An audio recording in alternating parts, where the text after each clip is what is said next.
सर्वांना जय भीम. विश्वाला शांततेचा मध्यमार्ग दाखवणारे सागर तथागत सम्यक समर्थ महान प्रज्ञावंत प्रज्ञा सूर्य भारतीय घटनेचे शिल्पकार डॉक्टर बाबासाहेब आंबेडकर, महाराष्ट्राचे आराध्य दैवत छत्रपती शिवाजी महाराज, स्त्रियांचे उद्धार करते ज्योतिराव फुले. आद्य माता यशोधरा माता रमाई यांच्या पवित्र विचाराला विनम्र अभिवादन.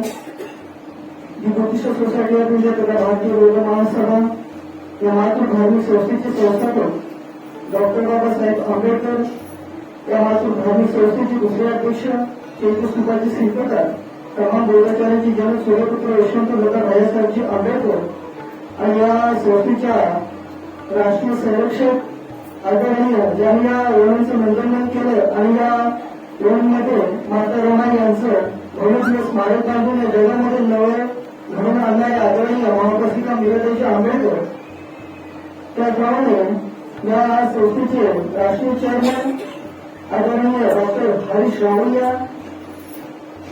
या राष्ट्रीय संस्थेचे कार्याध्यक्ष भीमराव आंबेडकर, त्याचप्रमाणे या संस्थेचे राष्ट्रीय सल्लागार आदरणीय बाळासाहेब आंबेडकर, त्याचप्रमाणे राष्ट्रपती भारतीय बौद्ध महासभा, या भारतीय बौद्ध महासभेचे अध्यक्ष आदरणीय दीपक हरिचंद्र भोत्रे यांच्या राहत्या घरी आपण आषाढी पौर्णिमा ते अश्विन पौर्णिमा हा कार्यक्रम आपण या दापोली तालुक्यामध्ये साजरा करीत आहोत आणि आज आपण त्यांच्या देखील राहत्या घरी हा कार्यक्रम वर्षभराचा दापोली तालुक्यामध्ये तिसरा कार्यक्रम हा त्यांच्या राहत्या घरी आपण साजरा करीत आहोत आणि हा कार्यक्रम त्यांनी त्यांच्या राहत्या घरी अशा संदर्भात घेतलेला आहे की आज त्यांचा 50वा वाढदिवस आहे आणि याचे औचित्य साधून त्यांनी त्यांच्या राहत्या घरी त्यांच्या सर्व कुटुंबियांनी आज त्यांचा हा कार्यक्रम या ठिकाणी वर्षभर स्मारकाचा कार्यक्रम त्यांच्या राहत्या घरी घेण्यात आलेला आहे. तर या कार्यक्रमासाठी उपस्थित संपूर्ण दापोली तालुक्यातील कार्यक्रमी त्यांचे मी शाब्दिक मनपूर्वक हार्दिक आभार मानतो आणि या कार्यक्रमाला उपस्थित भारतीय बौद्ध महासभा गावशाखा वळण शाखेचे सर्व आणि माजी पदाधिकारी, त्याचप्रमाणे माता रमाई महिला मंडळ यांचे सर्व पदाधिकारी, बालमित्र मंडळ आणि या ठिकाणी त्यांच्या आज कार्यक्रमासाठी उपस्थित असणारे सर्व आलेले नातेवाईक आणि धर्म उपासिक आणि उपासिका यांचे मी मनपूर्वक हार्दिक आभार मानून स्वागत करतो आणि आजच्या या कार्यक्रमाचे अध्यक्ष आदरणीय सचिव संस्कार विभाग आनंद पांडुरंग शेवटी अशा कार्यक्रमाचे अध्यक्षस्थान स्वीकारतील अशा मी त्यांना विनंती करतो. धन्यवाद. सर्वांना मैत्रीपूर्ण देवी. आता आमच्या गावशाखेचे सचिव अमोल गोपाल धोत्रे यांनी जी अध्यक्षांची निवड केली आहे त्याला सर्वांमध्ये पाठिंबा आहे.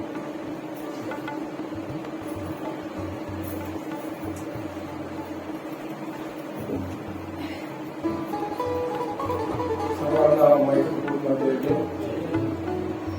विश्व वंदनीय तथागत सम्यक समृद्ध गांधी सूर्य भारतीय घटनेचे शिल्पकार डॉक्टर बाबासाहेब आंबेडकर, आता सन्माननीय सदस्य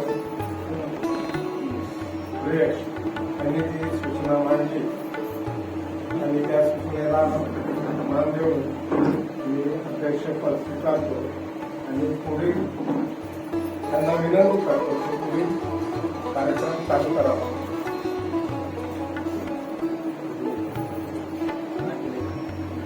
धन्यवाद साहेब. या ठिकाणी आपण पुढील कार्यक्रम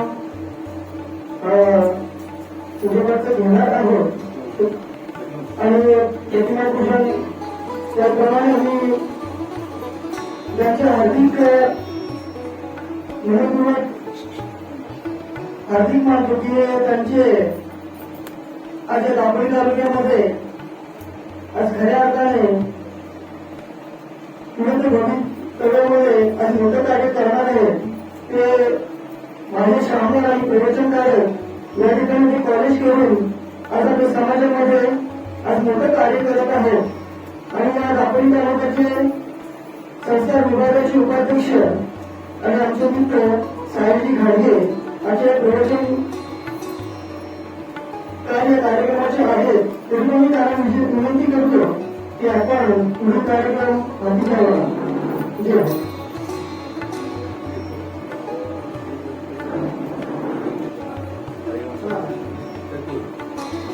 तत्पूर्वी आपण सर्वप्रथम कार्यक्रमाचे अध्यक्ष यांना मी विनंती करतो की आपण प्रतिमा पूजन करण्यासाठी पुढे यावे. त्याप्रमाणे तालुका अध्यक्ष माजी श्रावण अनिलजी गाडगे साहेब यांना मी विनंती करतो की आपण या ठिकाणी येऊन पूजन करायचं आहे.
भगवतो अर्हतो सम्मा सम्बुद्धस्स.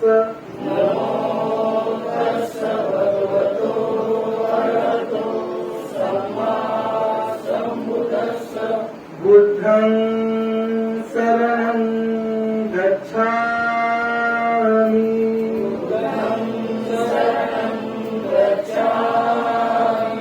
धम्मं शरणं गच्छामि.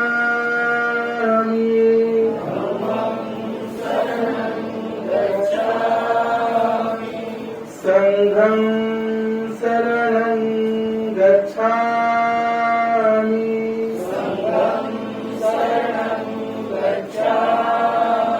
द्वितीयंपि बुद्धं शरणं गच्छामि.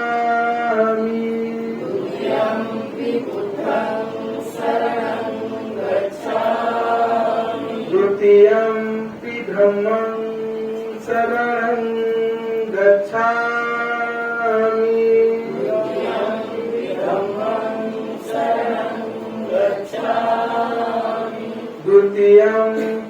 संघं शरणं गच्छामि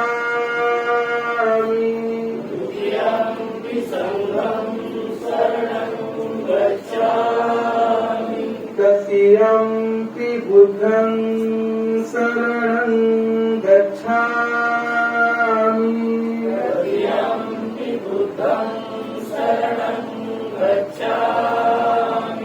तृतीयंपि धम्मं शरणं गच्छामि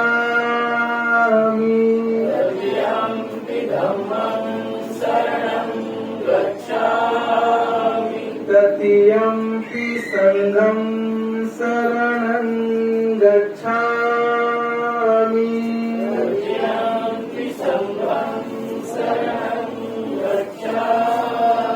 पाणातिपाता वेरमणि सिक्खापदं समादियामि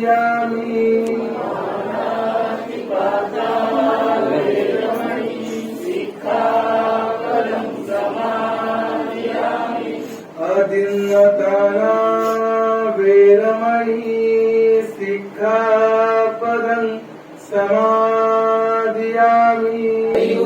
रौद्ररूपा मुक्तिपद कोणता जीर्ण स्मृती जाळिता उजाळीला बदलिता मार्ग साजा राष्ट्रघटना कृती शोभते भारती महामानव बोलती सार्थ संज्ञा शरण बुद्धासमी शरण धम्मासमी शरण संघासमी धीमराजा आणि सूत्रपटन पंचशील या ठिकाणी आपल्याला ग्रहण केलेलं आहे. तरी पण आपण पुढील कार्यक्रम शाखेचे अध्यक्ष आदरणीय दीपक हरिचंद्र धोत्रे यांच्या राहत्या घरी आपण वर्षावरचा कार्यक्रम साजरी करत आहोत. तर मी या ठिकाणी त्यांचं खरोखर मनपूर्वक आभार मानेन की दीपक धोत्रे यांच्या बहिणी त्यांचे मेहुणे त्यांच्यामुळे हा कार्यक्रम आपण या ठिकाणी मोठ्या थाटामाटात साजरी करत आहोत.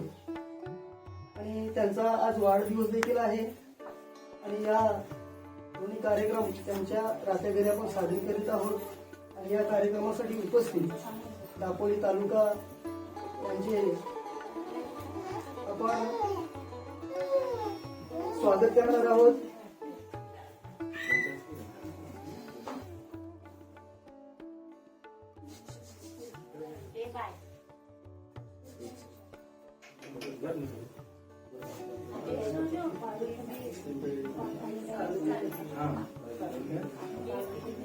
तरी पण सर्वप्रथम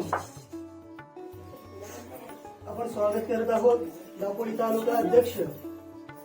आणि त्यांची गोष्ट मला खूप आवडली कारण की आमच्या मीटिंगला मी दापोली तालुक्यामध्ये गेलो होतो आणि ते आता नवीनच आपल्या दापोली तालुक्याचे अध्यक्ष झालेले आहेत. आणि ते सुरुवात करत असताना ते बोलले की मी अध्यक्ष आहे, मी मोठा कोणी नाही. आज तुमच्या माझ्या विचाराने जे आपण पुढे कार्य करणार आहोत तेच खरं आहे. आणि ही गोष्ट त्यांची आवडली की आपल्या दापोली तालुक्याचे अध्यक्ष आदरणीय अनिलसाहेब गाडगे यांचे स्वागत दीपक धोत्रे हे करतील. सांगणार विनंती करतो.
सर्वांना मैत्रीपूर्ण जय भीम. विश्व कल्याणाचा मध्यम मार्ग सांगणारे तथागत विश्व वंदनीय तथागत गौतम बुद्ध, भारतीय राज्यघटनेचे शिल्पकार, तुमचे आमचे सर्वांचे उद्धारक डॉक्टर बाबासाहेब आंबेडकर यांच्या प्रतिमाला श्रीवार पंचाम प्रणाम. आज या ठिकाणी आपण भारतीय बौद्ध महासभा तालुका शाखा दापोली यांच्या वतीने वर्षावर कार्यक्रम आयोजित केला आहे आणि या बुद्धिस्ट सोसायटी ऑफ इंडिया तथा भारतीय बौद्ध महासभा या शाखेचे आयुष्यमान अध्यक्ष दीपकजी धोत्रे साहेब यांच्या 50व्या वाढदिवसाचं निमित्त साधून त्यांनी या मंगल प्रसंगी हा मंगल कार्यक्रम या ठिकाणी ठेवलेला आहे. त्यात मी त्यांचे या ठिकाणी अभिनंदन करतो, आभार मानतो. या ठिकाणी 50व्या वाढदिवसानिमित्त जरी आपण हा कार्यक्रम आयोजित केलेला असला तरी भारतीय बौद्ध महासभा या राष्ट्रीय धर्मसंस्थेच्या वतीनं रत्नागिरी जिल्ह्याचं शेड्यूल असतं, त्या शेड्यूल प्रमाणे आपण हे वर्षावर प्रवचन मालिका साधारणपणे आषाढ पौर्णिमा ते अश्विन पौर्णिमेला समाप्ती असते आणि त्या कार्यक्रमाप्रसंगी आपण सर्व उपस्थित राहिलात आणि असेच आमचे तालुका कार्यकारिणीचे नूतन कार्यकारिणीचे सगळे या ठिकाणी कार्यकर्ते उपस्थित राहिलेत. या वनन ग्रामशाखेचे सर्व पदाधिकारी, महिला मंडळ, लहान बाल मित्र सगळे उपस्थित राहिलेत. त्यांचं सुद्धा मी या ठिकाणी अभिनंदन करतो. या ठिकाणी मनोगत व्यक्त करण्याची सूचना आली, पण मनोगत व्यक्त करण्यासाठी आज या ठिकाणी आपल्याला प्रवचन हा जो विषय दिलेला असता, मला वाटतं आजचा विषय बौद्धांची पवित्र स्थळे हा विषय आहे आणि तो विषयाची तयारी प्रवचनकारांनी नक्कीच केलेली असणार आणि त्यांच्यातून आपण तो विषय आपण ऐकणार आहोत. मी काही अधिक न बोलता असेच एक विनंती करेन की असेच वर्षावर्षाचे कार्यक्रम कोणत्या ना कोणत्या माध्यमातून आपण जे राबवित आहात हा संकल्प खरोखर चांगला आहे. दीपक धोत्रे यांना मी यासाठीच धन्यवाद देतो की तुमच्या 50व्या वाढदिवस एक स्मरणार्थ आहे लोकांच्या. या निमित्ताने त्या ठिकाणी प्रवचन झालं होतं, एक धार्मिक कार्यक्रम झाला होता. कारण इतर लोक नुसतं संध्याकाळचा डांबडोल करतात, केक करतात, सगळ्या गोष्टी करतात, पण त्यानिमित्तानं भगवान बुद्धाची वाणी या ठिकाणी एक प्रवचकाच्या मुखातून आपल्या कानावर पडणार आहे. हे मी आपल्या सर्वांना यासाठी धन्यवाद देतो की या मंगल प्रसंगी आपण सगळेजण उपस्थित राहिलात. त्या सर्व उपासक उपासिकांना या ठिकाणी मंगल कामना करतो, त्याला धन्यवाद देतो. आणि या ठिकाणी मी अधिक न बोलता याच पद्धतीचे कार्यक्रम आता याच्या पुढे दुसरा कार्यक्रम पुढच्या रविवारी मला वाटतं कांबळे गुरुजींच्या इथं आहे मुंगीच्या ठिकाणी. तर मुंगीच्या ठिकाणी कांबळे गुरुजीने आम्ही फोन केल्या गेला लगेच तारीख डिक्लेअर केली की नाही या टायमाला आपल्याकडे कार्यक्रम ठरल्याप्रमाणे होणार आहे. आपण सर्वांनी तालुका पदाधिकाऱ्यांनी वननच्या ग्रामच्या केली मुंगीच्या ठिकाणी 21 तारखेला 11/8 मुंगीच्या ठिकाणी वर्षावर कार्यक्रम आयोजित केला. त्या ठिकाणी उपस्थित राहाल अशी अपेक्षा बाळगतो आणि मी थोडक्यातच माझं मनोगत व्यक्त केलं आहे. त्याबद्दल मी वर्षावर मेन विषय आपल्या प्रवचनकारांकडून आपलं ऐकण्यासाठी मी अधिक न बोलता इथे सांगतो. नमोदाय जय भीम जय भारत. या ठिकाणी पुन्हा एकदा या ठिकाणी उपस्थित सर्व उपासक आणि उपासिका त्यांना माझं सप्रेम जय भीम. संपूर्ण विश्वाला ज्यांनी दुःखमुक्तीचा मार्ग सांगितला ते या संपूर्ण विश्वाचे मार्गदाता तथागत भगवान गौतम बुद्ध, भारतीय राज्यघटनेचे शिल्पकार प्रख्यात कायदेपंडित डॉक्टर बाबासाहेब आंबेडकर. त्याचबरोबर या आज भारतामध्ये हा जो बौद्ध धर्म आहे त्या संपूर्ण विश्वामध्ये हा जो बौद्ध धर्म आहे तो जीवित राहिलेला आहे. तर तो जीवित ठेवणारे हा भारतातला किंवा विश्वातला संपूर्ण भिक्खू संघ, या भिक्खू संघाच्या चरणी मी नतमस्तक होतो. सोबतच हे धम्म चळवळीला उजागर करणारे सर्व महापुरुष महामाता आणि सर्व क्रांतिकारी विचारक यांना सुद्धा यांच्या कार्याला मी आदर व्यक्त करतो. सोबतच की 56 साली डॉक्टर बाबासाहेब आंबेडकर ज्या संस्थेच्या माध्यमातून आपल्याला दिशा दिली ती तमाम बौद्धांची मातृधम्म संस्था अर्थात दी बुद्धिस्ट सोसायटी ऑफ इंडिया तथा भारतीय बौद्ध महासभा या संस्थेचे द्वितीय राष्ट्रीय अध्यक्ष, बौद्धाचार्यांचे जनक सूर्यपुत्र भैयासाहेब आंबेडकर, सोबतच संस्थेच्या विद्यमानच्या राष्ट्रीय संरक्षिका आणि सुप्रीम कमांडर इन चीफ समता सैनिक दलाच्या आदरणीय महाउपासिका मीराताई आंबेडकर सोबतच संस्थेचे राष्ट्रीय कार्याध्यक्ष आणि समता सैनिक दलाचे कमांडर इन चीफ अर्थात राष्ट्रीय अध्यक्ष आदरणीय कार्याध्यक्ष भीमराव आंबेडकर, संस्थेचे trustee chairman doctor Harish Rawaria, संस्थेचे राष्ट्रीय reporting chairman advocate Subhash Jonjale sir, सोबतच संस्थेचे राष्ट्रीय सल्लागार वंचितचे सर्वेसर्वा बहुजनांचे हृदय सम्राट आदरणीय प्रकाश तथा बाळासाहेब आंबेडकर यांच्या अश्वगतीने झालेल्या धम्म कार्यास मी काय करतो, अभिवादन व्यक्त करतो, वंदन करतो. आणि त्याचबरोबर की आज भारतीय बौद्ध महासभा ग्रामशाखा वर्णन या ग्रामशाखेमध्ये या मातृभूमी वर्णन आणि माता रमाई स्मारक वर्णनचे व्यवस्थापक करतात की दीपक धोत्रे यांच्या 50व्या वाढदिवसाच्या निमित्ताने त्यांनी आजचा हा वर्षावासचा कार्यक्रम या ठिकाणी आयोजित केलेला आहे. तर त्यांचे आभार व्यक्त करतो. आणि या वर्षावासच्या कार्यक्रमाच्या निमित्तानं आपण या ठिकाणी सगळे जमलेले आहात. आणि असं असताना की आज जो संस्थेच्या अधिकृत शेड्यूलनुसार जो ठरलेला नियोजित विषय आहे की बौद्धांची पवित्र स्थळं, या ठिकाणी की बौद्धांची पवित्र स्थळं कुठली कुठली आहेत याचा साधारणतः आढावा थोडक्यात आपण घेणार आहोत. की खऱ्या अर्थानं तथागतांचा धम्म हा मार्ग देणारा, आपला व्यक्तिमत्व विकास करणारा धम्म आहे. कारण हा धम्म इतर धर्मांसारखा धर्म नव्हे तर तत्वज्ञान आहे.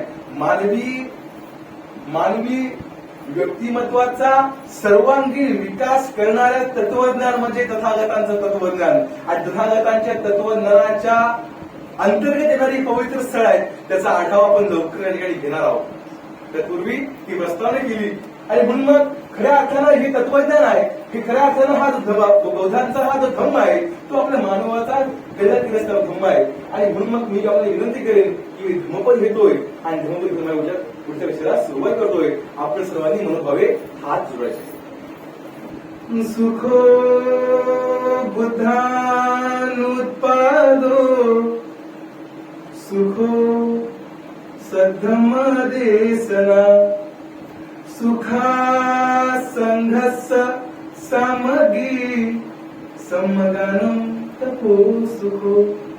की सुखद आहे बुद्धांचा जन्म मध्ये, सुखद आहे या सद्धर्माची देश नायकीने, सुखद आहे या संघाचा सहवास आणि या संघाच्या सहवासात तपल्यानं फक्त सुखच मिळतं. या धम्मपदाचा अर्थ आहे. आणि म्हणून या आता दिलेल्या म्हटलेल्या धम्मपदाप्रमाणे तिथल्या या वडणच्या आदर्श उपासक उपासिकांनी, युवक युवतींनी याचा अनुभव घेतलेला आहे की ज्या वेळेला या मातृभूमी वडणचं साधारणतः शिबिर झालं त्या तालुक्याचे विद्यमानचे अध्यक्ष सोबतच आमचे आयुष्यमान विजय बाबा आमचे धोत्रे सोबतच आमचा अमोलकरा या शिबिरात होते. आणि तेव्हाची अनुभव या वडणच्या ग्रामस्थांचा किंवा या इथल्या ग्रामशाखेत असेल की कशा अर्थाने हा संघाचा सहवास सुखद आहे, यात कशी ऊर्जा आहे, यात कशी प्रेरणा आहे, यात कसा चैतन्य आहे याची अनुभूती, याचा अनुभव निश्चित स्वरूपात आपल्याला हे वडणचे जे ग्रामशाखेचे जे काय असतील सभासद ते निश्चित स्वरूपात सांगतील. तरी या ठिकाणी माझ्या विषयाला सुरुवात करतोय की जो बुद्धांची पवित्र स्थळ हा विषय या ठिकाणी तालुक्याचा संस्कारी भागाने मला सुपूर्द केलेला आहे त्याला मी सुरुवात करतोय. तर बघा बांधवांनो, या भारतात अनेक धर्माचे आणि पंथाचे लोक राहतात. ते त्यांची त्या प्रमाणात तीर्थस्थळ आहेत, त्यांची त्या प्रमाणात धार्मिक स्थळ आहेत आणि त्या प्रकारे ते त्यांच्या धार्मिक स्थळाला पोहोचत असतात. जसं आताच हल्ली वारकरी संप्रदाय जो आपला आहे तो पंढरीची वारी करतो, हजरी यात्रा होते, तीर्थयात्रा अनेक होतात. मग अशा अनेक प्रकारे अनेक धर्मात अनेक यात्रा आहेत, अनेक जे काही धर्माचे लोक आहेत ते त्या पद्धतीनं आपलं जी यात्रा आहे ती करत असतात. त्याचप्रमाणे ते आपल्या काय होतात, धम्मसहली होतात की या तथागतांच्या पदस्पर्शानं पावन झालेल्या आणि अनेक अशा पवित्र घटना घडलेली जी स्थळं आहेत आणि स्थळं पवित्र आहेत, त्या पवित्र स्थळावर अनेक आजवर सुद्धा की त्या तथागतांच्या या पवित्र अशा वास्तव्याचे सहवासाचे तरंग जाणवतात. अशी जी स्थळं आहेत त्याला धम्मसहली त्याच्या अनेक अशा जात असतात. दादरा चैत्यभूमीला गेलो तिथे अनेक सारे पोस्टर लागलेले असतात. आपल्या संस्थेच्या वतीनं पर्यटन विभाग जो आपला आहे त्याचे विद्यमानचे उपाध्यक्ष आदरणीय आपले कांबळे गुरुजी आहेत आणि मग पर्यटन विभागाच्या माध्यमातून ही जी सगळी स्थळं आपल्याला पाहायला मिळतात याचं उत्तम उदाहरण म्हणजे गेल्याच वर्षी गेलेले की आपल्या तालुक्याचे विद्यमानचे सचिव आदरणीय माझे मार्गदर्शक अशोक जाधवगुरुजी या ठिकाणी गेलेले होते. सोबतच आशा जाधवबाई जे आपल्या त्या सुद्धा गेल्या होत्या आणि या सगळ्याची अनुभूती सगळ्याचा अनुभव हा त्यांना आलेला आहे. आणि म्हणून ज्या ज्या ठिकाणी आता मी सांगणार आहे की ही 6 ठिकाणांची माहिती मी घेतलेली आहे आणि माझ्या मार्गदर्शकांच्या वतीनं किंवा त्यांच्या माझे वरिष्ठ आहे त्यांच्याकडून अनेक पुस्तकांच्या आधारे मी काय केलंय या सगळ्यांची माहिती घेतलेली आहे. परंतु जी प्रत्यक्षातली अनुभूती ही फार वेगळी आहे. या विषयाचा अभ्यास करताना एक गोष्ट आपल्याला सांगावीशी वाटेल की या विषयाचा अभ्यास करत असताना फार आता इच्छा मनात उत्पन्न झालेली आहे की कधी एकदा या स्थळांना भेट देतोय. परंतु मात्र की काही स्थळं आपल्या महाराष्ट्रातली आहेत आणि बरीचशी काही जी स्थळं आहेत ते ती लुंबिनी म्हणजे नेपाळ प्रांतापर्यंत उत्तर प्रदेश बिहार पासून सगळी आहेत आणि तिथं पोहोचणं साधारणतः अशक्य आहे. मात्र ज्याला कोणाला जायचं असेल तर भारतीय मोजमाप सभेच्या पर्यटन विभागाच्या माध्यमातून ही सहल दरवर्षी या फेब्रुवारीच्या दरम्यान जात असते. त्याचं काही शुल्क आहे ते आपण देऊन जाऊ शकता, त्याचा अनुभव घेऊ शकता. आणि म्हणून मग अनेक अशी पवित्र स्थळं या ठिकाणी अनेक धर्मियांची आहेत आणि त्या ठिकाणी त्या धर्मीय त्या स्थळांना भेटी देत असतात.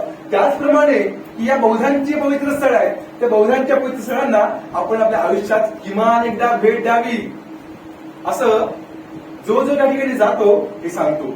आता जाण्याचं कारण काय की मगाशी म्हटल्याप्रमाणे की अजून सुद्धा त्याच लहरी त्याच वायूस त्याच तरंग त्या ठिकाणी आपल्याला अनुभवायला मिळतात. आता पहिले ठिकाण आहे की लुंबिनी की म्हणा की सलोनी बॉर्डर जी आहे सलोनी बॉर्डरच्या नजीकच साधारणतः नेपाळच्या तराई प्रांतात की लुंबिनीवरून आज सुद्धा तलवार आपल्याला पाहायला मिळतंय की शाक्यांची राज झाली कपिलवस्तू आणि या शाक्यांचा जो राजा होता त्यावेळेचा की राजे शुद्धोधन आणि राजे शुद्धोधन आणि माता महामाया की यांचं जे काही जे वैवाहिक जीवन चाललेलं होतं अगदी सुरळीत चाललेलं होतं. आपलं राज्यातला कारभार सुरळीत चाललेला होता आणि अगदी सगळं राज्यकारभार सुरळीत चाललाय. आपलं व्यक्तिगत जीवन सगळं व्यवस्थित चाललंय की कुठल्या प्रकारची कुठली अडचण समस्या नाही आहे. सगळ्या प्रकारची धनसंपत्ती मुबलक आहे. मात्र एकच अडचण होती ती म्हणजे राजा शुद्धोधन आणि माता महामायेला ती संतान प्राप्ती होत नव्हती. मला प्रत्येक एका वैवाहिक जीवनात एका स्त्रीची पुरुषाची तो गेल्यानंतर त्यातरी प्रवेश केल्यानंतर त्याचा विवाह झाल्यानंतर त्याची फार इच्छा असते त्या एका स्त्रीची इच्छा असते की आपण माता हवं. एका पुरुषाची इच्छा असते की आपण पिता हवं आणि ही इच्छा मात्र राजा शुद्धोधन आणि माता महामायेची अपूर्ण होती की ते याच गोष्टीवर चिंतित होते. माता महामायाला सारखं वाटत असायचं की मी आई कधी होईल मला कधी पुत्र संतान प्राप्त होईल आणि मग या चिंतित असताना मात्र राजा शुद्धोधन सुद्धा या चिंतित होता की आपली जी राणी आहे ती चिंतित आहे की आपल्याला कधी या गोष्टी होतील. आणि मग असं चालत असताना अनेक वर्ष लढून गेली असताना ही चिंता चालूच आहे. एखाद्या रात्री काय होतं की माता महामायेला सहज झोपली असताना मध्यरात्रीच्या वेळेला स्वप्न काय पडतं की माता महामायाला काही जण उचलून घेऊन गेलेले आहेत एका पर्वतावरती उचलून घेऊन गेल्यानंतर काही ज्या दासी असतात काही महिला आहेत तिला सुगंधी उठण्यानी सुगंधी द्रव्यानी त्या ठिकाणी तिची स्नान करते तिला आंघोळ करत आहेत. त्याच्यानंतर ती फार चांगल्या प्रकारे तयार झालेली आहे आणि त्याच्यानंतर मात्र कोणीतरी येतंय कोणीतरी फार महान अशी व्यक्ती येते आणि तिथे स्वागतासाठी असं सगळे लोक तयार झालेले आहेत आणि तिथे महामाया ही अनोळखी व्यक्तींच्या त्या सानिध्यात एकटीच आहे. हे स्वप्न पडतं आणि मात्र त्यावेळेस सुमेध नावाचा बोधिसत्व त्या ठिकाणी येतो आणि म्हणतो माते मला तुझ्या कुशीत जन्म घ्यायचा आहे मला तुझ्या उदरातून जन्म घ्यायचा आहे तू तयार आहेस का. माता हो म्हणते आणि तिला जाग येते. ती डोळे उघडतात ती घाबरते चिंतित पडते तिला चिंता वाटते की मला अशा प्रकारचं स्वप्न का बरं पडतंय की आधीच मला काय तर मूलबाळ होत नाही आणि अशा प्रकारचं स्वप्न पडल्यामुळे ती आता अस्ताव्यस्त झालेली आहे.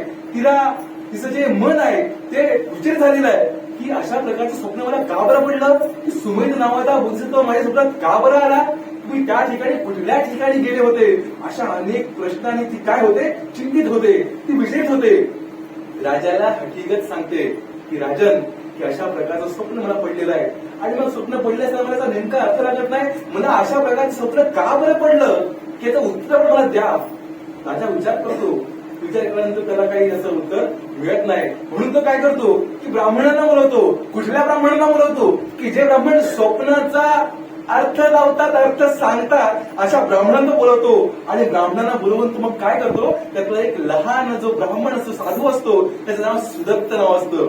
आणि सुदत्त नावाचा जो ब्राह्मण त्या ठिकाणी येतो, त्यांचं आदर स्वागत होतं. आणि इतर सुद्धा काही वरिष्ठ जे काही ब्राह्मण असतात, आलेले असतात, साधू आलेले असतात. आणि ते काय करतात, त्या ठिकाणी राजन शुद्धोधन आणि राणी महामाता महामाया यांना एकत्रित घेऊन बसतात आणि मग विचारणा करतात. माता महामाया संपूर्ण हकीकत सांगते, स्वप्नाचं जे काही उलगडा करते, विश्लेषण करते. आणि त्याच्यानंतर मात्र सुदत्त म्हणतो की माते किंवा राणी, की तुझ्या पोटी पुत्ररत्नाचा लाभ होईल, तुला पुत्ररत्नाचा लाभ होईल. इतर जे वरिष्ठ राहिलेले असतात, जे साधू असतात किंवा ब्राह्मण असतात, ते सांगतात की तुझ्या उदरातून जी संतान जन्म घेईल, जर तो या गृहस्थ जीवनात राहिला तर तो चक्रवर्ती सम्राट होईल, अर्थात तो फार महान असा राजा होईल. मात्र जर का तो साधू झाला तर तो बोधिसत्व होईल किंवा तो बुद्ध होईल.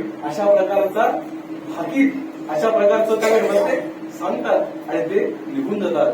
आणि मग काही दिवस गेल्यानंतर की या ऋतूत म्हणजे या आषाढ पौर्णिमेच्या आदल्या पौर्णिमेला की काय होतं की एक सण असतो. आणि शाक्य राज्यातले जे काही नागरिक असतात किंवा राजा असतो तो सण साजरे करत असतात.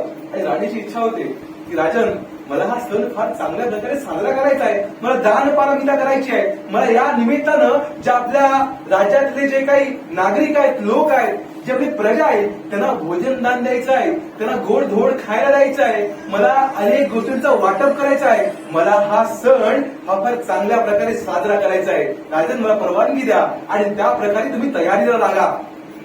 राजन परवानगी देतात की आपल्या राणीची इच्छा आहे, आपण निश्चित सर्व पूर्ण करूया. आणि त्या दिवशी जो मंगल मैत्री असा सण तो सांगितला जातो की मंगल मैत्री हा सण त्या ठिकाणी तो साजरा केला जातो. त्या ठिकाणी मग ज्याप्रमाणे आज पौर्णिमा आहे, पौर्णिमा असो किंवा बौद्ध पौर्णिमा असो किंवा जयंतीला आपण ज्या प्रकारे आपण आपलं मन प्रसन्न असतं, चैतन्य वेगळं असतं, आपण खुश वेगळे असतो, की त्याच पद्धतीने राणी काय झालेली तर खुश झाली असते की माझ्या प्रजेतल्या माणसांना काय केलंय की फार चांगलं असं गोष्टाचं जेवण दिलंय, त्यांना अनेक वस्तूंचं वाटप केलंय. म्हणजे तो दिवस हा फार चांगल्या पद्धतीने मी काय केलेला आहे, साजरा केलेला आहे. आता हा दिवस चांगल्या पद्धतीने साजरा केल्यानंतर राणीच्या चेहऱ्यावरचा तेज पाहून, जो आनंद पाहून राजा खुश असतो की माझी राणी आज खुश आहे. एवढ्या दिवशी चिंतेत होती की मला बाळ होत नाही, मला मूल होत नाही, ही चिंता माझ्याशी व्यक्त करते. मात्र आज या सगळ्या गोष्टी झाल्यानंतर मात्र ती काय करते तर त्याच खुश आहे की बघून तो खुश राहतो. त्याच्या संवाद चालू असतात, रात्रीची वेळ असते आणि निसर्गाच्या नियमानुसार राणी आणि राजा त्या दिवशी एकत्र येतात. आणि एकत्र आल्यानंतर मात्र या आषाढ पौर्णिमेला जी राणी महामाया आहे, माता महामाया आहे, तिला काय होतं, गर्भधारणा होते. गर्भधारणा झाल्यानंतर की याच माहिती होतो झालं ठीक आहे ना. गर्भधारणा झाल्यानंतर काय होतं की मग या आषाढ पौर्णिमेला गर्भ संभव दिन असं संबोधलं गेलेलं आहे. आणि बौद्ध धर्मात आषाढ पौर्णिमेला गर्भ संभव दिन असं संबोधलं गेलेलं आहे. आणि मग सर्वत्र आनंद राजाला होतो की अरे माझी जी राणी आहे तिला गर्भवती आहे, तिला गर्भधारणा झालेली आहे, फार उत्कृष्ट गोष्ट झालेली आहे. आधीच जे साधू आलेले होते त्यांनी भाकीत केलं होतं की या सगळ्या गोष्टी होतीलच आणि जशा गोष्टी होत आहेत. हळूहळू करत करत सगळ्या गोष्टी आनंद उल्हासाचा 9 महिने निघून जातात. 9 महिन्यानंतर एका स्त्रीची प्रसूती होते. हा निसर्गाचा नियम आहे. आणि ह्या आनंदाच्या उल्हासात हे 9 महिने निघून जातात. 9 महिने निघून गेल्यानंतर सुद्धा काय होतं की त्या राणीची प्रसूतीची वेळ जवळ आली नसते, तिथे प्रसूती होत नसते.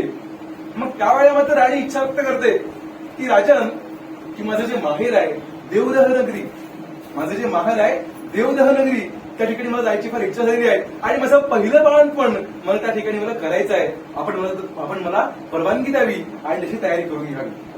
राजा विचार करतो आणि ठीक आहे, हरकत नाही.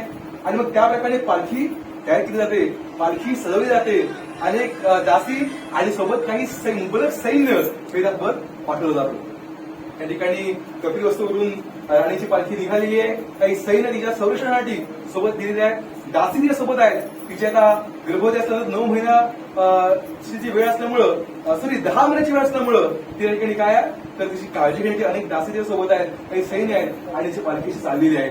सकाळी त्या ठिकाणी पालखी चाललेली आहे. साधारणतः ती मध्यान्हाची वेळ होती. दुपारी वर सूर्य होता आणि बघा आपल्या हिवाळ्याच्या ऋतूत साधारणतः किंवा हिवाळ्यानंतरचा साधारणतः जो मेचा जो महिना असतो किंवा एप्रिल मेचा जो काही कार्यकाळ असतो त्या दिवसात बघा की 10-11 वाजल्यानंतर ही जी वेळ असते ती पण आल्हाददायक वेळ असते. ह्या वेळेवर आपण बसलो की आपलं मन रमतं. आजूबाजूला जर का चांगली झाडं असतील हवेची झुळूक येते आणि आपलं आल्हाददायक वातावरण असतं. आणि मग जी पालखी चालते चालते चालते आणि येते लुंबिनी वनापर्यंत की जे वन आता मगाशी म्हटल्याप्रमाणे की नेपाळच्या तराई प्रांतात आहे. सलवली बॉर्डर पासून जवळच्या नजीकच्या ज्या अंतरात जे काही वन आहे ते लुंबिनी वन. अनेक अशी फुलझाडं, अनेक अशी फळझाडं आणि अनेक अशा पक्ष्यांचा किलबिलाट असा मंजूळ आवाज येतोय. आणि त्यावेळी काय होतं तर बघा जीवशास्त्रानुसार की जी गर्भवती महिला असते तिला अनेक गोष्टी आवडतात तर अनेक गोष्टी आवडत नसतात. जीवशास्त्रानुसार म्हणतोय.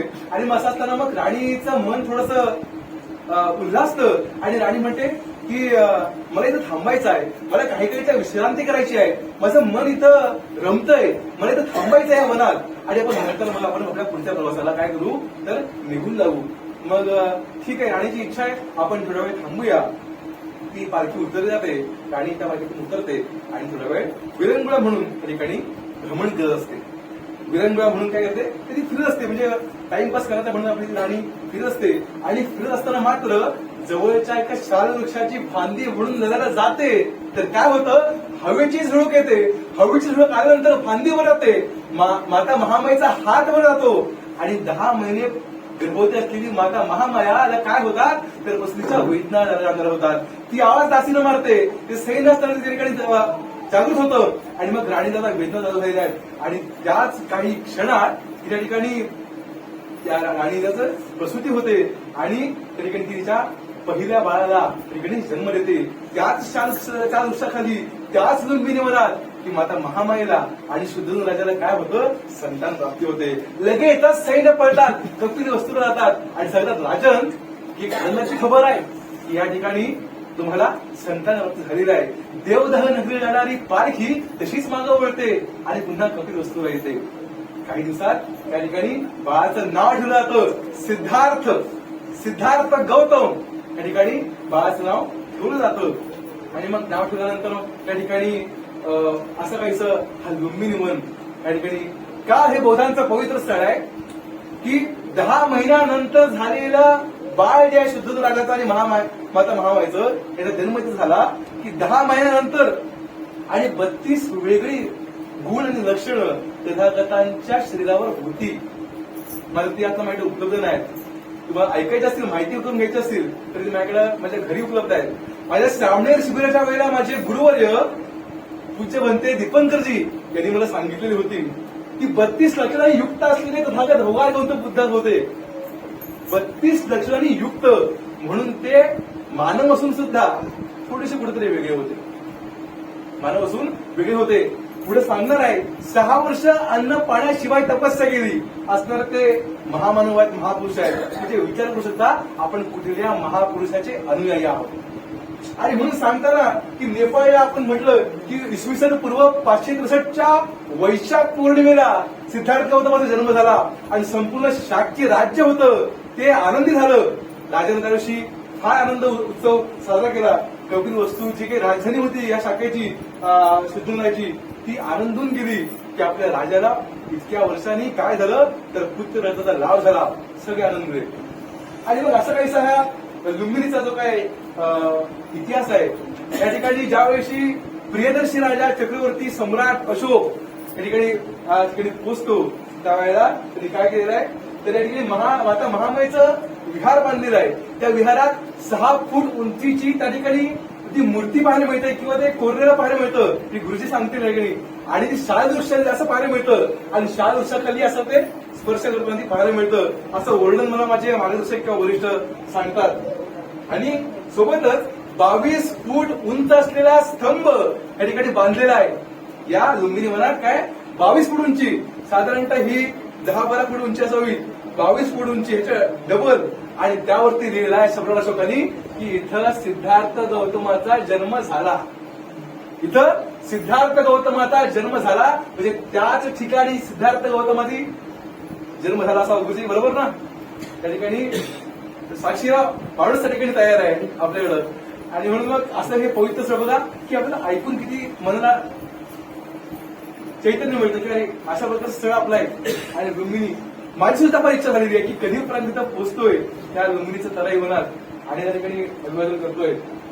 आणि म्हणून मग संयुक्त राष्ट्रसंघानं त्या ठिकाणी काय केलेलं आहे तर जागतिक हा ऐतिहासिक वारसा आहे असं जतन करून ठेवलेला आहे त्या लुंबिनी वनाला। आणि सोबतच काय आहे तर पुष्करणी आहे। पुष्करणी म्हणजे काय तर पुष्करणी म्हणजे बालिक भाषेत पुष्करणी म्हणतात, आणि त्याचा अर्थ आहे तलाव, की नजीकच्या या वनाच्या साईडला एक तलाव आहे। आणि असं म्हटलं जातं की ज्या वेळेला प्रसिद्ध झाल्यानंतर की जी काय स्नान होतं याच्या पुढचं ते स्नान माता महामायेने या ठिकाणी केलं असावं असं अनेक इतिहासकार अंदाज बांधतात की या ठिकाणी सिद्धार्थ गौतमाला पहिली आंघोळ आहे किंवा त्याची साफसफाई जी काय असली प्रसिद्धीनंतर ती इथे केली गेली, म्हणजे या स्पर्शानं पहिल्या स्पर्शानं पावन झालेले तलाव आहे। म्हणून अनेक लोक त्या ठिकाणी त्या तलावाला भेट देतात। अशा ठिकाणी हे लुंबिनी आपलं जे काही एक स्थळ आहे ते पूर्ण झालेलं आहे। आणि याच्यानंतर मात्र ही कपिलवस्तू मग सांगितल्याप्रमाणे शाक्यांची राजधानी आहे। कपिलवस्तूला आत्ता ही काय आहे लोक पिपरवाहा या नावाने ओळखतात। पिपरवाहा ही कपिलवस्तू या नावाने ओळखतात आणि कपिलवस्तू ही शाक्यांची राजधानी आहे। आणि मग असं असताना की तिथं तथागतांची साधारणतः 28, काही इतिहासकार अंदाज 29 वर्ष, तर काही इतिहासकार सांगतात की 28 वर्ष, साधारणतः 28 ते 29 वर्ष तथागतांची आपलं बालपण गेलं आणि आपलं जे वैवाहिक जीवन आहे म्हणजे लग्न झाल्यानंतरचा जो काळ आहे तो इथे गेलेला आहे। त्या ठिकाणी त्याला राहुल हा एक त्याला मुलगा झालेला आहे सिद्धार्थ गौतमांना।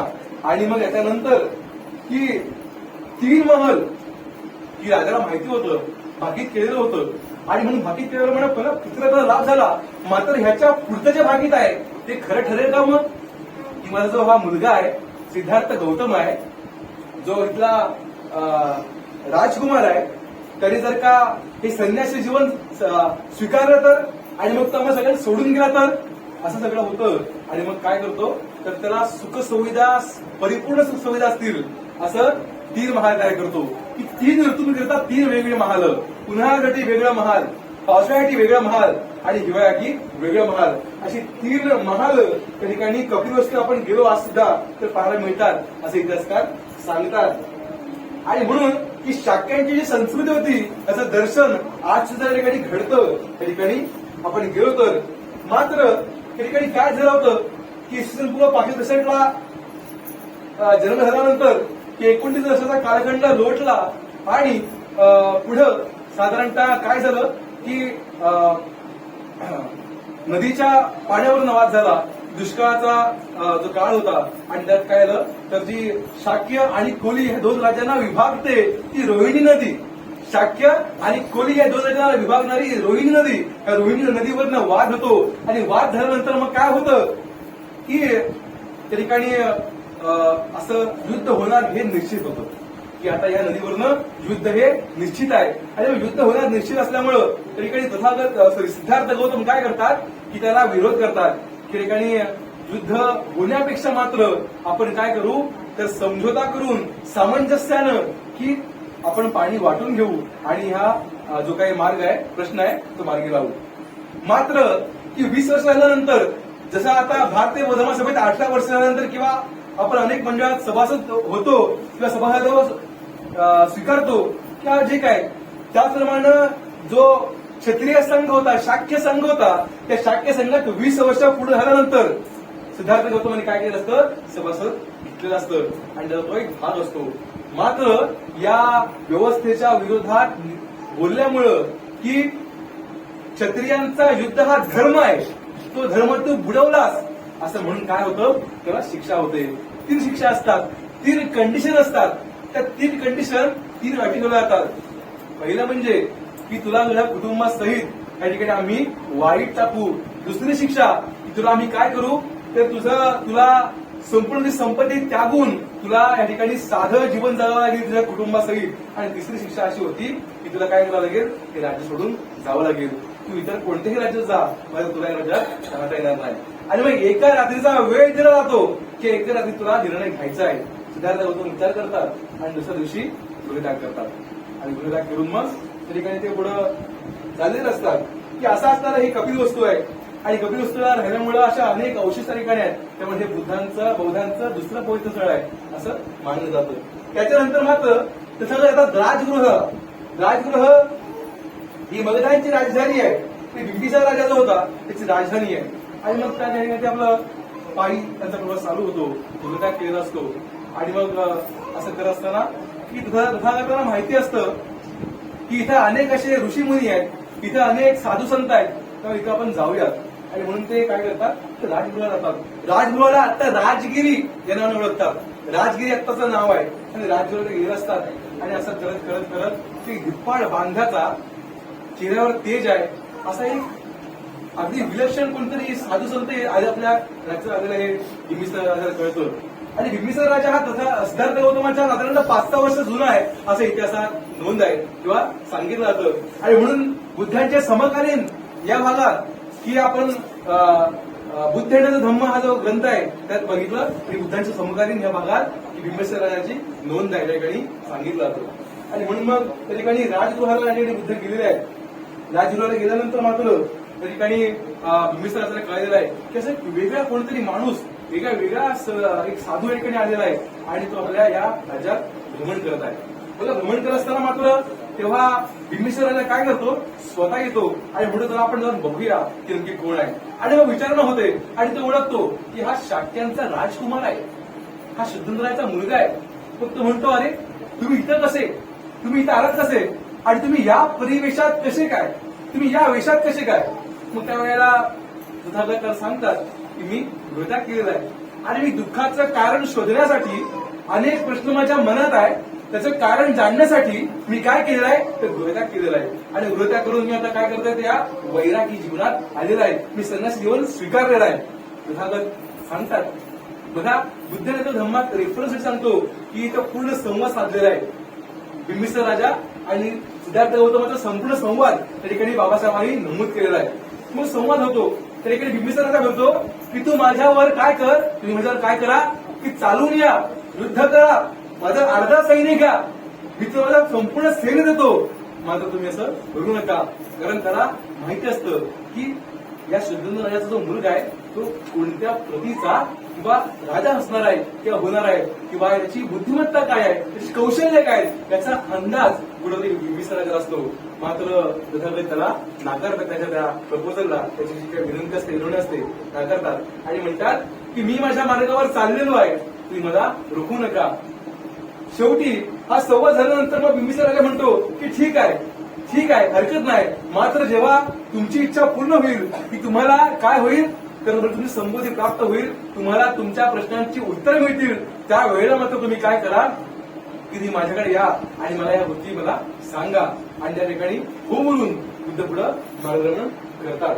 आणि मग या ठिकाणी मार्गदर्शन केल्यानंतर की ज्या वेळेला बुद्धांना संबोधी प्राप्त होते, त्यांना त्यांच्या प्रश्नांची उत्तरं मिळतात, त्यावेळेला माहिती असतं की मला काय केलेलं आहे तो बिंबिसार राजा आहे, त्यांनी मला बोलावलेला आहे. आणि मग अनेक त्या वेळानंतर किंवा काळानंतर काही ते पुन्हा त्या येतात, राजगृहात येतात, राजगिरीला येतात आणि या बिंबिसार राजाला कळतं की तथागत भगवान गौतम बुद्ध माझ्या राज्यात येत आहेत आणि म्हणून तो भव्य दिव्य असं स्वागत करतो.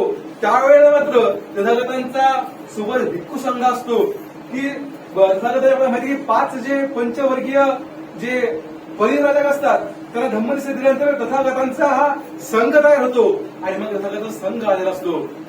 बिंबिसार राजा त्यांचं स्वागत करतो. स्वागत केल्यानंतर मग त्यांच्याकडे उपदेश ऐकतो, प्रवचन ऐकतो. तिथं या सगळ्या गोष्टी केल्यानंतर आता मात्र हा तथागतांचा भिक्खू संघ आलेला आहे. मग मी ह्या ठेवू कुठं, जास्त लांब सुद्धा नको, जास्त जवळ सुद्धा नको, म्हणून मग काय करतो तर वेळूवन हे तथागतांच्या ठिकाणी दान करतो. त्या वेळूवनात विहारा या ठिकाणी आपल्याला पाहायला मिळतात की वेळूवन या ठिकाणी बुद्धांना काय करतो तो दान करतो. आणि मग तरी काही तथागत आलेले आहेत की हे जे राजगृह आहे की हे फार मोठं असं त्याला भवनाची तटबंदी आहे, त्याला 32 मोठे दरवाजे आणि 64 लहान दरवाजे आहेत. बिंबिसाराचे मला सांगितलं राजधानी इथं बुद्धांच्या 5 वर्षाला संपन्न झालेले आहेत. 5 वर्षापास बुद्धांनी 5 वर्ष इथं उपदेश केलेला आहे या 3 महिन्यात. त्यामुळे हे सुद्धा बौद्धांचं काय आहे तर पवित्र स्थळ आहे. बघा इथं जी परिधम्म संगीती झाली, पहिली जी धम्मसंगीत झाली म्हणजे पहिली धम्म परिषद तथागतांच्या थोडक्यात मार्गदर्शनाखाली जी पहिली धम्म परिषद झाली ती याच राजगृहात झाली अशा ठिकाणी इतिहासात दिलेला आहे. आणि मग जो बिंबिसाराचा मुलगा जो होता त्या मुलग्याचा जो मित्र होता त्याचं नाव देवदत्त होतं. हा देवदत्त वाईट वृत्तीचा माणूस होता की मग असा या वृत्तीचा माणूस असताना की त्यांनी काय केलं होतं की बिंबिसार राजाला तो काय करतो अटक करायला लावतो. अटक करत असताना मात्र तो काय करतो की बघ तुझा राजा काय एवढा मरणार नाही, तुझा जो वडील आहे राजा आहे तो काय मरणार नाही म्हणून तू काय कर त्याला अटक कर, तू त्याला मारण्याचा प्रयत्न कर असं सगळ्याचे काम फिरवतो. आणि मग तुझा मुलगा असतो बिंबिसार राजाचा त्याला काय करतो त्याला कैद करतो आणि सगळी सुद्धा आपल्या हातात घेतो. मात्र त्यावेळेला बिंबिसार राजा हा इतका प्रभावी झालेला असतो बुद्धांच्या त्या प्रवचनाने उपदेशानं की तो एकच विनंती करतो, एकच इच्छा व्यक्त करतो आपल्या मुलाजवळ की ठीक आहे तुला कैद केलंस त्याची काही हरकत नाही, मात्र माझी एकच इच्छा आहे की जिथून तथागत जातील भ्रमण करतील त्या ठिकाणी माझा कैदखाना तयार कर. आणि म्हणून राजगृहाला आत्ताच्या राजगिरीला त्या ठिकाणी भव्य असं तो कैदखान्यापर्यंत पाहायला मिळतो. म्हणून बुद्धांचं हे पवित्र स्थळ आहे. नालागिरी जो हत्ती आहे नालागिरी नावाचा हत्ती होता त्याला या देवदत्ताने काय केलं तर त्याला मद्यप्राशन केलं. मद्यप्राशन केल्यानंतर काय केलं त्याला त्याची सोडून दिलं तथागतांवरती. मात्र तथागतांना त्यावेळी संमती प्राप्त झाली आणि त्या मंगलमतीच्या जोरावर तथागतांनी त्या नालागिरी हत्या करायला विजय मिळवला. म्हणून जय मंगलाच्या अर्थगाथेमध्ये काय आहे नालागिरी गजवरन अतिमात भूत मेतंबू असं जे आहे सगळं. त्यामुळं त्या ठिकाणी लिहिलेलं आहे की ज्या नालागिरी हत्ती जो आहे त्याला मद्यप्राशन केल्यानंतर की बुद्धांच्या मंगल मैत्रीच्या प्रतापाने त्यावर त्यांनी विजय प्राप्त केला अशा तथागतांच्या आशीर्वादानं तुझं मंगल होवो याचा हा असा अर्थ आहे. आपल्या विवाहाच्या वेळीला ही गाथा घेतली जाते आणि या गोष्टी होतात. तर हा तो नालागिरी हत्ती. आणि असं असताना मग पुढं देवदत्ताने याच वेळेला काय केलं होतं की एक गृधकुटा पर्वत आहे, गृधकुटा पर्वत, त्या पर्वतावर अनेक मोठमोठे दगड होते. तथागत खाली भ्रमण करत असताना ते दगडवरनं झुकटून दिला होता आणि तथागतांना लागलेला होता. आणि लागल्यानंतर जीवक नावाचा काय होता तर वैद्य होता. जीवक नावाचा वैद्य असताना की तथागतांना तरी शस्त्रक्रिया केली आणि त्याचं जे औषधी वन होतं तथागतांना दान केलं. तुमच्या भिक्खू संघाला याच्या पुढे कधी गरज लागेल त्यावेळी तुम्ही या वन जे माझं औषधी वन आहे त्याचं नाव मला मिळू शकलं नाही, पण ते जे वन आहे त्याचं जे काही तुम्हाला कधी गरज लागेल ते वन तुम्ही वापरू शकता असं सांगितलं. आणि म्हणून मग जीवक जो आहे की या जम्बूद्वीपातला पहिला असा वैद्य ज्यांनी मेंदूवरती शस्त्रक्रिया केली, ज्यांनी मेंदूवरती शस्त्रक्रिया केली असा पहिला वैद्य हा जीवक होता. आणि या जीवकानं काय केलं तथागतांवरती उपचार केले होते, पण तो तथागतांच्या भिक्खू संघात सामील झाला. म्हणून जीवकाची धम्मदीक्षा हा भगवान बुद्धांचा धम्म यात भाग वगैरे पाहायला मिळतो की असं असताना जे राजगृह आपल्यासाठी काय तर पवित्र स्थळ आहे. याच्या पुढचं पवित्र स्थळ आहे ते बुद्ध गया आहे की गैला गेल्यानंतर की 6 वर्ष कठोर जी काय साधना केली तथागतांनी किंवा सिद्धार्थ गौतमांनी साधना केली आणि सिद्धार्थ गौतमांनी 6 वर्ष कठोर साधना केल्यानंतर त्या ठिकाणी काय झालं की ऋषी मोठे गेले असतील गयला आणि त्या पर्वतावरती त्या आतमध्ये मूर्ती पाहायला मिळते. तिथं आता हिंदूकरण झालेलं आहे, समोर देवी बसवलेली आहे आणि सांगितलं जातं की ही देवी आहे, इथं कोंबडी कुत्री मारली जातात, इथं त्यांना दिली जाते. मात्र इतिहास असं सांगतो की तथागतांनी 6 वर्ष बघा विचार केला मग सांगितल्याप्रमाणे की एक माणूस आहे देव नव्हे. एका माणसानं 6 वर्ष न काही खाता पिता दिवस काढले. कशासाठी तर आपल्या मनातल्या काही प्रश्न जाणून घ्यावे. आपण एक दिवस काढू, भांडण झाल्यानंतर काही वेळ एखादा माणूस राहतो, मला रागात एका दिवस राहतो 6 वर्ष तथागतांनी आपल्या मनातल्या काही गोष्टी जाणून घेण्यासाठी विना खाल्या पिल्याशिवाय त्या ठिकाणी साधना केली. 6 वर्ष. 365 कोणी 6 गेल्यावर जेवढे दिवस होतात ते मोजा, तेवढे दिवस तथागतांनी त्यात घालवले. आणि 6 वर्षानंतर मात्र त्यांना एक जाणीव झाली की मला एवढे दिवस घालवले, आता याच्यानंतर अजून दिवस घालवले, माझ्या पोटाला हात लावतो तर माझा हात लागतोय, माझं शरीरानं काय केलं आहे, तसं उंदीर एखादी गोष्ट कुरतडून काढतो, तसं शरीरातलं मांस जे आहे ते सगळं गळून गेलेलं आहे. शरीरात ऊर्जा राहिलेली नाही. मी आता काय झालं आहे, कमजोर झालेलो आहे. आता अजून जर का मी इथं साधना केली, ही तपश्चर्या केली, आता मात्र मी काय होणार नाही, राहणार नाही, माझा मृत्यू होऊ शकतो, म्हणून मी साधना सोडलेली आहे. आणि म्हणून मग ही कठोर तपश्चर्या केल्यानंतर मग तथागत त्या ठिकाणी बसलेला असतात. सुजाता नावाची जी काय राजकुमारी असते ती येते, तिने नवस केलेला असतो की जर का मला संतानप्राप्ती झाली, मला माझ्या मनासारखा नवरा मिळाला, माझा विवाह झाला, तर मी काय करेन, नवस फेडेन. आणि मग जी दासी म्हणते, अहो तिथं वृक्षदेवता प्रसन्न झाले, ती इथं अवतरलेली आहे, असा सिद्धार्थ होतो, मात्र शरीराचा सगळा सापळा झालेला आहे. आणि इथं असला तर पाठची हे दिसतंय, ते गुरुजीने मागाशी म्हटलं, गुरुजीने बघितलंय जरा, ते माहिती आहे की कशा प्रकारे ती मूर्ती इथं साकारलेली आहे. ती जी गुफा आहे त्या गुफेत तिथं ती मूर्ती डुंगेश्वरी बरोबर त्या डुंगेश्वरी पर्वतावर तिथं जी गुफा आहे त्या गुफेत तिची मूर्ती अजून पाहायला मिळते. ती मूर्ती तिथं तयार केलेली आहे. ज्या वेळेला सिद्धार्थ गौतमाची जी काही अवस्था होती तशी ती मूर्ती पाहायला मिळते.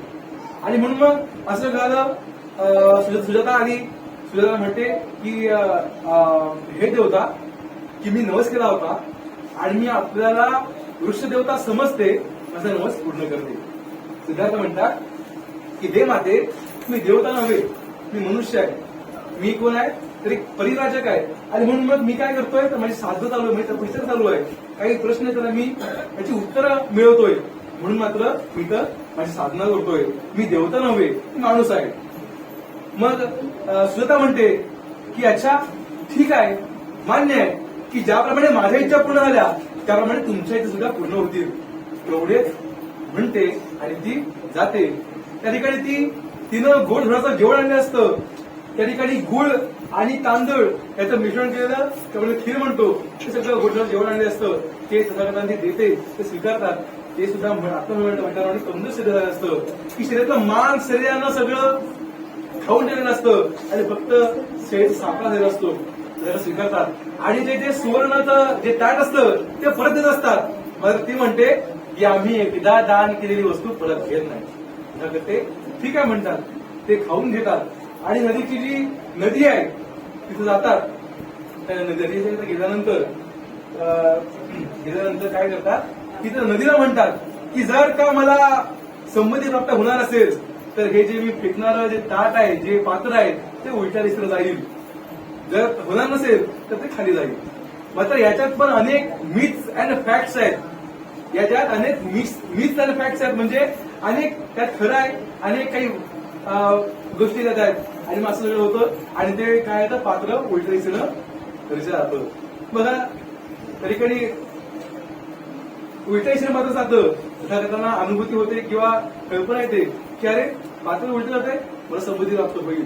तथागत पुन्हा ती बघा साधारणतः काही दिवसाचं अन्न गोळा करतात आणि पुन्हा एकदा एका शेतकऱ्याकडनं काय घेतात, गवत घेतात आणि त्या बोधिवृक्ष म्हणजे जे पिंपळाचं झाड असतं त्या घडी आपलं ते वज्रासन जर पाहायला मिळतं ते वज्रासन तयार करतात.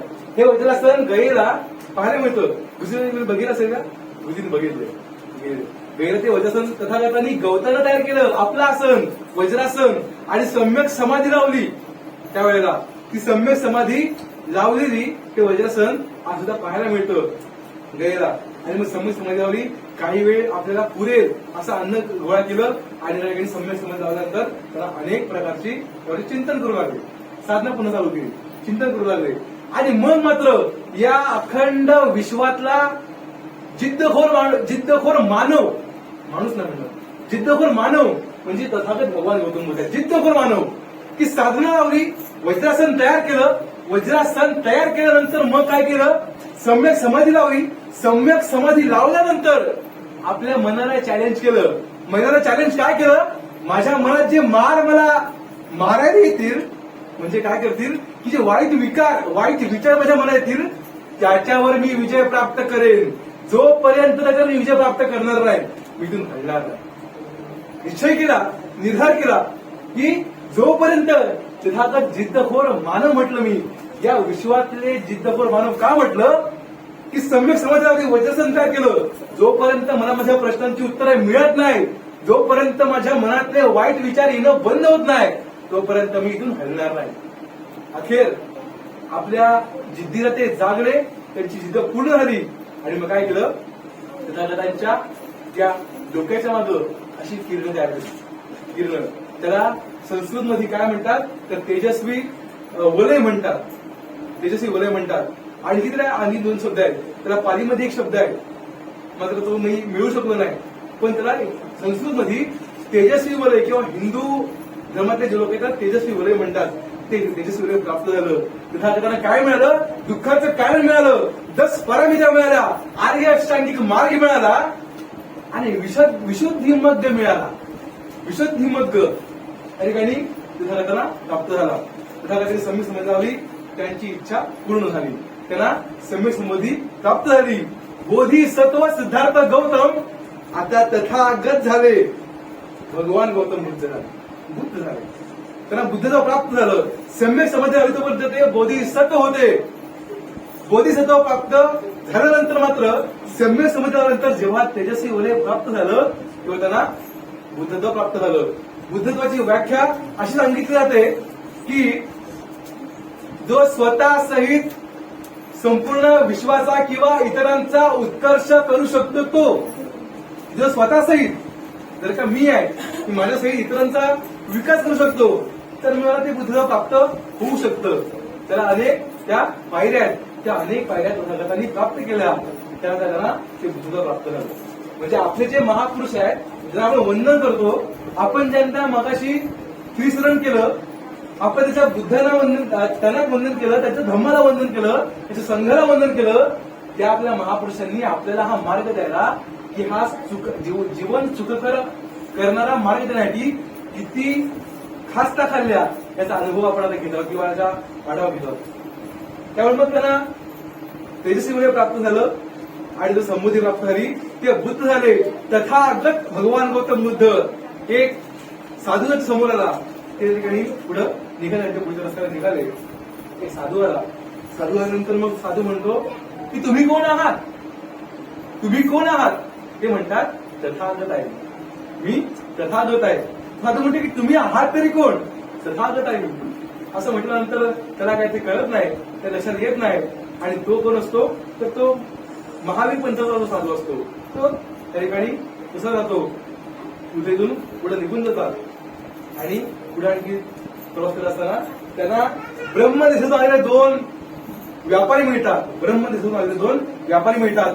जसे बघा आपल्या या महाराष्ट्रात किंवा या आपल्या इकडच्या या कोळी जो तो अरबी समुद्र आहे, या जे किनारपट्टा आहे, तो अनेक व्यापारी आले आणि अनेक व्यापारी येऊन मग ते इंग्रज असतील, डच असतील, पोर्तुगीज असतील, असे अनेक सारे व्यापारी आले. त्या व्यापाऱ्यांनी इथे व्यापार केला. त्याचप्रमाणे इथून 2500 वर्षापूर्वी बुद्धांच्या काळात 2 व्यापारी आले ब्रह्म देशातून की त्यांना कळालं की ते कोणते साधू आहेत, आपण त्यांना जावं आणि वंदन करावं. ते गेले, त्यांना वंदन केलं, त्यांनी बुद्धांना उपदेश केला. तो बुद्धांचा काय आहे तर पहिला उपदेश आहे. तो बुद्धांचा काय आहे, सॉरी माफ करा, ते तथागतांचे पहिले 2 उपासक आहेत. तथागताचे ते कोण आहे तर पहिले 2 उपासक आहेत. आणि मग त्यांनी काय केलं की त्यांनी त्याच्यासोबत आणलेलं जे काही मिष्टान्न होतं ते त्यांनी बुद्धांना दिलं. मिष्टान्न दिल्यानंतर मग ते निघाले काय केलं की मग तथागतांनी त्यांना असंच पाठवलं नाही, त्यामुळे थोडेसे केस काढले, त्यांना दिले की मी तुम्हाला हे देऊ शकतो, काही दुसरं त्याला काहीच नाही. दिले आणि ते गेले. आज ब्रह्मदेशात त्या त्यांच्या केसाच्या त्या अवशेषावरती ठिकाणी विहार आपल्याला पाहायला मिळतात. तपस्वी आणि भल्ली या 2 ते कोणते व्यापारी होते, असा इतिहास. त्यामुळं बुद्धगया त्या ठिकाणी बुद्धांना समृद्धी प्राप्त झाली. हे ठिकाण आपल्याला पवित्र आहे. जे पूर्वीचे जे काही माझे गुरुवर्य होते याच्याकडे मी अनेक सांख्यिकी शास्त्र शिकलो, त्याच्याकडे मी मंत्रतंत्राच्या विद्या शिकलो किंवा इतर अनेक विद्या शिकलो की आता कदाचित नसतील. मात्र त्यांना माहिती मिळते की त्याच्या सोबतचे जे 5 परिव्राजक होते की ते त्या ठिकाणी सारनाथला आहेत. ते सारनाथला जातात आणि काय करतात त्यांना भेटतात. मात्र जेव्हा बघतात तेव्हा काय होतं की अरे हा तोच साधू आहे ज्यांनी त्या सुजाता नावाच्या राजकुमारीची खीर खाल्ली आणि आपलं काय केलं तर जे काही आपलं जी काही साधनं होती ती मोडली किंवा तोडून टाकली. आपल्याला स्वागत करायचं नाही असं ठरतं आणि स्वागत करायचं ठरल्यानंतर मात्र या ठिकाणी आपोआप त्या ठिकाणी तथागत जातात आणि ते लोक आपोआप स्वागत करतात, त्यांची विचारपूस करतात, त्यांना जे काय आदर स्वागत करतात आणि या ठिकाणी तथागत पहिलं धम्मचक्र प्रवर्तन त्या ठिकाणी झालं असं सारनाथला हे आहे की पहिली धम्मनिष्ठ यांचे होते पहिलं बुद्धिस्ट होतो. आणि असं हे सारनाथ आहे ते उत्तर प्रदेशच्या वाराणसी पासून 8 किलोमीटर अंतरावरती आहे आणि तिथे 150 फुटाचं धम्मेक स्तूप तिथं आहे असं सांगितलं जातं. आणि पुढे मग नालंदा हे ठिकाण आहे. नालंदा हे विश्वविद्यापीठ आहे, बौद्धांचं विश्वविद्यापीठ की इथं इसवी सन 415 ते 455 बौद्धाच्या कुमारगुप्त होता आणि हे विश्वविद्यापीठ बांधलेलं होतं. की इथं 6 इमारती आहेत, 6 मजल्याची इमारत होत्या आणि इमारत असताना मात्र 10,000हून अधिक विद्यार्थी शिकायला होते या नालंदा विद्यापीठात आणि 1,500हून अधिक शिकवणारे जे प्राचार्य वर्ग होता ठिकाणी होता. इथला द्वारपाल येणारे जे ऍडमिशन करणारे जे काही विद्यार्थी याच्या विद्यापीठात त्या नालंदा युनिव्हर्सिटी थोडक्यात म्हणून आपण त्याला की त्या द्वारपाल होता त्यांची परीक्षा घ्यायचा. जर का ते परीक्षा पास झाले तरच त्यांना आतमध्ये प्रवेश होता. असं हे नालंदा विश्वविद्यापीठ आहे. हे सुद्धा आपलं बौद्धांचं पवित्र स्थळ आहे. आणि मग काय झालं तर बख्तियार खिलजी हा जो काही मुघल आला यांनी काय केलं त्याला सगळा जाळून टाकलं. ह्याचे ग्रंथ होते ते ग्रंथ जाळून टाकले आणि तब्बल 6 महिने हे ग्रंथ जळत होते. त्याचा आगीचा डोम आपल्याला पाहायला लांबून पाहायला मिळत होता.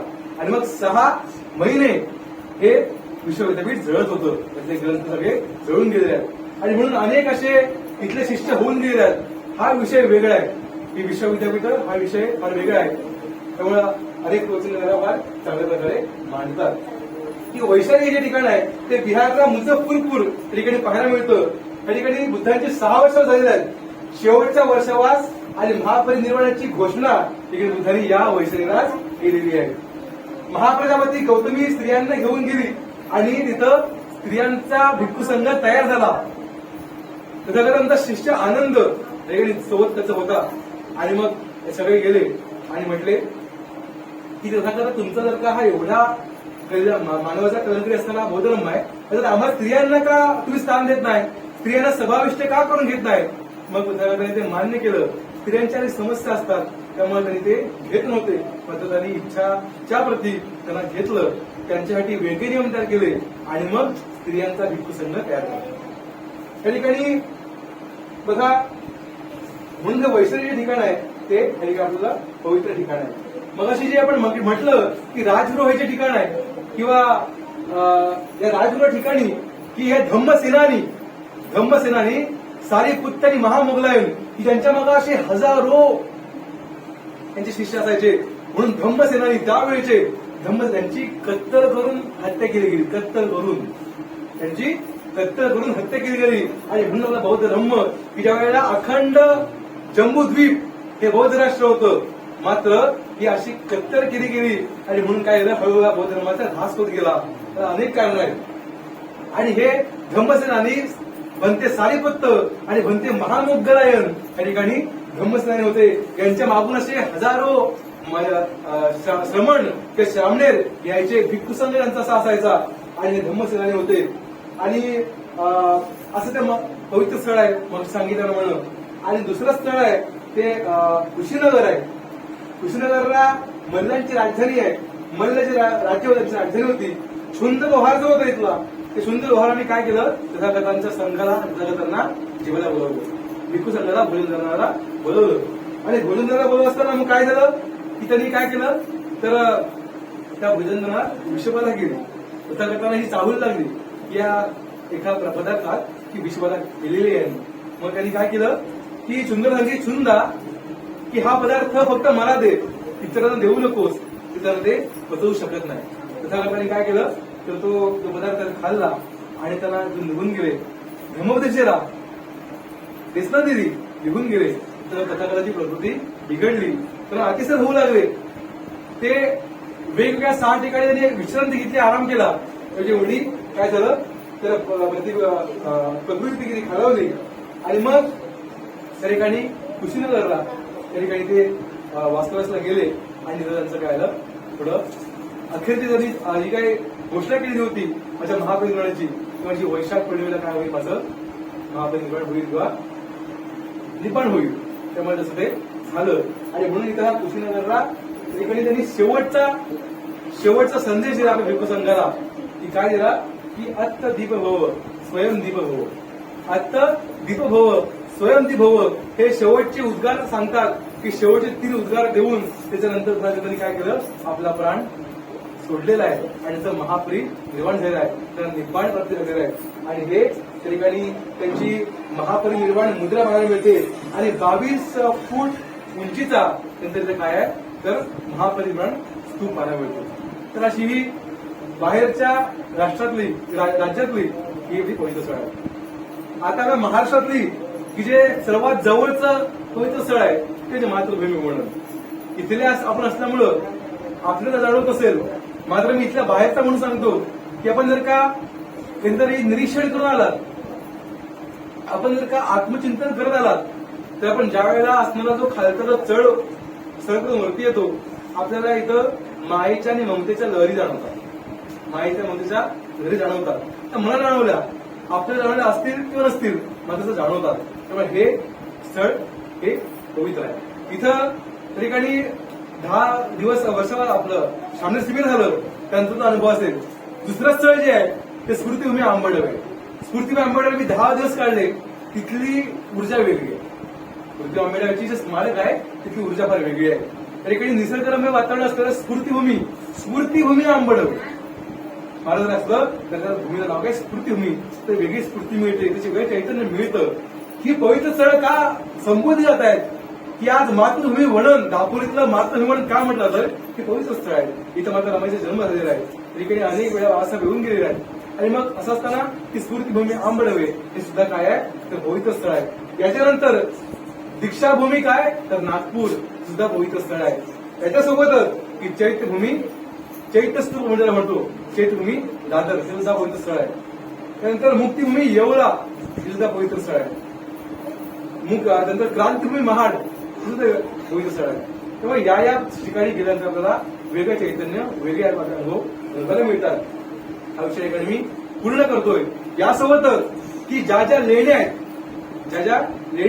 त्या लेण्या पवित्र स्थळ आहेत. त्याचं जतन आपण केलं पाहिजे, त्याचं संवर्धन आपण केलं पाहिजे, आपण त्या ठिकाणी गेलं पाहिजे, भेटी दिल्या पाहिजेत. हाच उद्देश आहे की बौद्धांची जर का इतर धर्मियांची पवित्र स्थळ आहे तर बौद्धांची नेमकी पवित्र स्थळ कुठली, तर आता सांगितल्याप्रमाणे ही ठराविक पवित्र स्थळ आहेत. अशी अनेक पवित्र स्थळ आहेत. याचा कितीतरी आपण आढावा निश्चित घेऊ. तरी आपण मला जे शांततेनं ऐकून घेतलं त्याबद्दल आपण सगळ्यांचे आभार व्यक्त करतो. माझा इथं विषय पूर्ण झाला असं जाहीर करतो. तर थांबतो. आपल्या सगळ्यांप्रती मंगल कामना करतो. आपल्या सगळ्यांचं चांगलं होईल, आपल्या सगळ्यांचं भलं होईल, आपण सगळे सुखी राहाल, खुश राहाल अशी तथागतांची मंगल मैत्री इथं व्यक्त करत हा विषय थांबवतो. जय